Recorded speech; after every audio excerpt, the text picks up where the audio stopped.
Hi, at this part of our PowerPoint, which discusses eating disorders, we're now going to talk about self-esteem in relations to different eating disorders. First, I would like to start off by saying that I think we can all agree that we're able to see the connection of eating disorders and self-esteem in the sense of self-esteem creating eating disorders. But I also want to point out that I do believe that eating disorders can cause self-esteem issues depending on the specific disorder.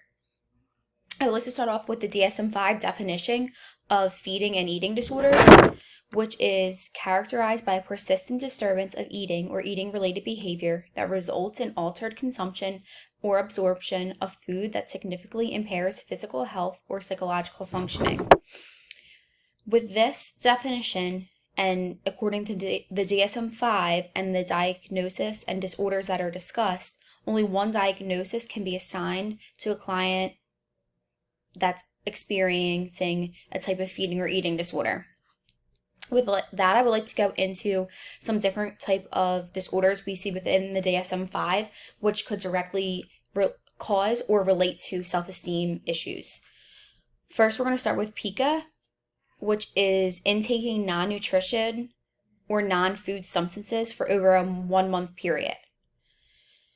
Next, I would like to talk about rumination disorder, which is repeated regurgitation of food for over 1 month, which would be throwing food up, re-swallowing, or spitting out. Next, I would like to talk about avoidant restrictive food intake disorder. That is a lack of interest in food and eating food, which could result in weight loss, nutritional deficiency, depending on internal feeding or interference with psychological functioning. Next, we get into anorexia, which is the restriction of energy intake, which also would result in weight loss, low body weight, low body mass, low body muscle, a weight that is less than normal, that would be considered by doctors underweight, severely underweight. An intense fear of gaining weight, lack of recognition of the seriousness of the low body weight, which can be very, very dangerous to a person's physical health. Last, I would like to talk about bulimia, which is episodes of binge eating. Binge eating can be described as eating in a discrete period of time and a larger amount of food than others. And you would see that this person has a lack of control. Once they start eating, they don't feel as if they can stop. They always feel hungry. You'll also see bulimia result in inappropriate behaviors that people will do in order to prevent weight gain. So they're eating a significant amount of food, and then they're making themselves throw up, something of that sort to ensure that they don't gain weight. And you would see this over 1 time a week for over 3 months. So I would like to go into an article which directly relates self-esteem to being a risk factor of an eating disorder. So this article is published by, peer-reviewed and published by a university in Germany. The article itself is titled Low Self-Esteem as a Risk Factor for Eating Disorders. In this article, they discuss self-esteem being viewed as a component that contributes to progressing vulnerability to pathological eating. So if we see a person suffering from low self-esteem, they are saying that contributes and is a big component in future pathological eating or some type of eating disorder becoming about because of this low self-esteem issue they have. We also see that low self-esteem leads to direct symptoms of an eating disorder, and it also has a person evaluating their worthiness to their body shape or size or weight. We also see low self-esteem in relations to cultural issues. Different cultures have different standards for body types, and a person with low self-esteem could result in doing anything in their power to make sure they fit that cultural standard, which obviously also could lead to some type of eating disorder to fit their cultural norm. We also see people suffering from eating disorders. They'll compare their bodies in relation to their self-worth in every aspect. They might not believe they deserve the job promotion due to their body. They don't believe that they deserve a drink or any type of treat because of their body, their weight, their shape.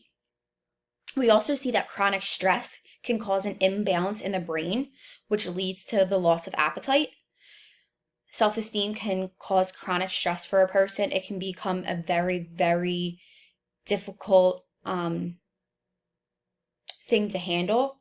A person can become very stressed out due to their self-esteem issues, which causes the eating disorder because it's leading to this imbalance in the brain, which is literally making a person lose their appetite, which is going to result in low body weight, low body mass, nutrition deficiency, and could cause an eating disorder such as avoidant restrictive food intake disorder or anorexia. Like I did say in the beginning of this video, that self-esteem can either cause eating disorders, self-esteem issues can cause eating disorders, or eating disorders itself can cause some self-esteem issues. With that, an example would be Pica.